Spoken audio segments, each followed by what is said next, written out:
There's a pattern you'll notice in people who talk to themselves. Most people hear someone speaking out loud when nobody else is around and immediately make an assumption. Something must be wrong. Maybe they're lonely. Maybe they're strange. Maybe they're losing touch with reality.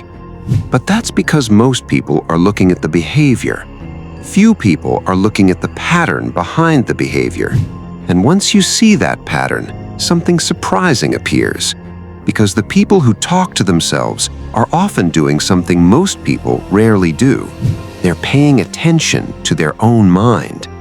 And in a world where most people spend their lives reacting to noise, distractions, opinions, notifications, expectations, and constant stimulation, that ability becomes rare. Let's talk about the psychology behind people who talk to themselves, because the pattern isn't what most people think.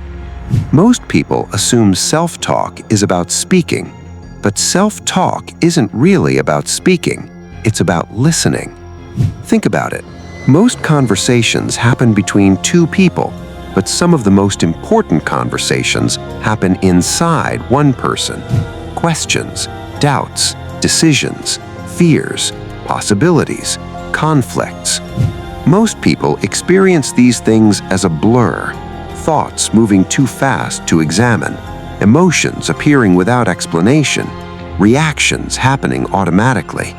But people who talk to themselves often do something different. They slow the process down. They take thoughts that normally stay hidden and bring them into the open. And that creates the first pattern, the pattern of self-awareness.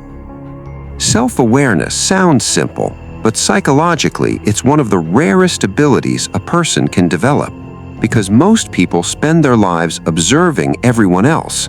They notice what other people are doing, what other people think, what other people believe, what other people expect, but they rarely stop long enough to observe themselves. The person who talks to themselves often does, not because they're obsessed with themselves, because they're curious. They want to understand why they feel what they feel, why they react the way they react, why certain situations affect them more than others. They're not just experiencing life, they're studying their experience of life. And that changes everything, because awareness creates choice, and choice creates freedom. But self-awareness isn't the only pattern. There's another one, the pattern of problem solving. Most people try to solve problems inside their head, and sometimes that works, but sometimes thoughts become tangled, ideas overlap, possibilities collide, everything becomes noise. Talking out loud changes that. It forces the brain to organize information, to structure chaos, to transform confusion into language. And something fascinating happens. The problem becomes easier to see. Psychologists have found that verbalizing thoughts often improves reasoning and decision-making, not because speaking creates intelligence, because speaking creates clarity. The person talking to themselves isn't talking to hear their own voice. They're creating a map, a way to navigate complexity, a way to see what was previously hidden. And that's a pattern you'll see repeatedly. People who talk to themselves often aren't confused. They're working toward clarity. Then another pattern appears, the pattern of emotional regulation. Most people think emotions simply happen. Anger happens, fear happens, stress happens, anxiety happens. But psychology reveals something deeper. Emotions become easier to manage when they're acknowledged, and self-talk is often a form of acknowledgement. It's the mind saying, "This is what I'm feeling. This is why I'm feeling it. This is what I need to do next." Instead of being controlled by emotion, the person creates distance from it, not avoidance, observation. And observation changes the relationship. The storm is still there, but now they're watching the storm instead of drowning inside it. Most people see someone talking alone. Few people see someone regulating their nervous system. Then comes perhaps the most misunderstood pattern, creativity. History is filled with creators, inventors, writers, artists, scientists, and thinkers who spoke to themselves, not because they were disconnected from reality, because they were exploring possibilities.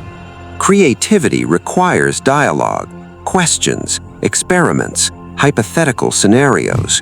What if? Why not? Could this work? What happens if I try this? The creative mind constantly tests ideas, and self-talk often becomes the laboratory where those ideas take shape. To an observer, it may look strange, but the observer only sees the behavior. The creator sees the process. And that's an important distinction, because innovation often begins where conventional thinking ends. Then another hidden pattern emerges: independence. Not isolation, independence. The ability to think without immediately needing validation. The ability to sit with your own thoughts. The ability to examine an idea before asking everyone else what they think about it. Many people become dependent on external voices, external approval, external direction, external certainty. But people who regularly engage in self-reflection often develop something different: an internal compass, a relationship with their own judgment, their own reasoning, their own perspective. That doesn't mean they're always right. It means they're willing to think for themselves. And in a world filled with noise, that becomes increasingly valuable. Now, here's where the pattern becomes truly interesting, because the deeper issue isn't whether someone talks to themselves. The deeper issue is why so many people don't.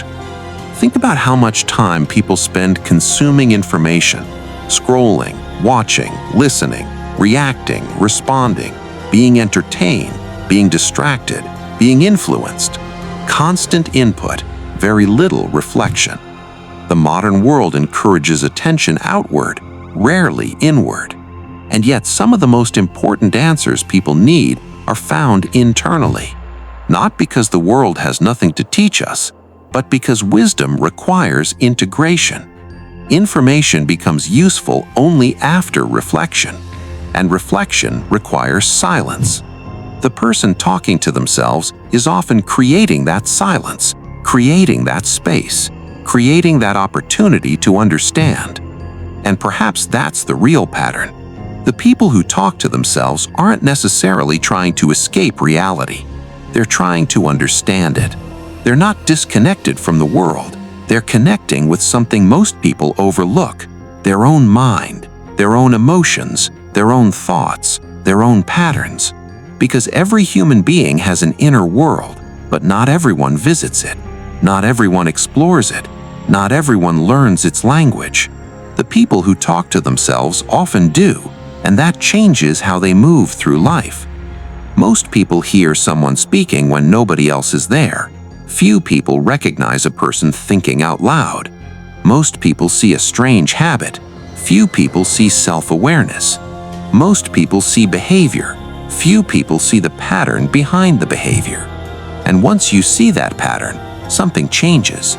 You stop asking, why are they talking to themselves? And start asking, what are they discovering about themselves that most people never stop long enough to hear? Because sometimes the most important conversation you'll ever have is the one you have with yourself. And once you see the pattern, you can change the outcome.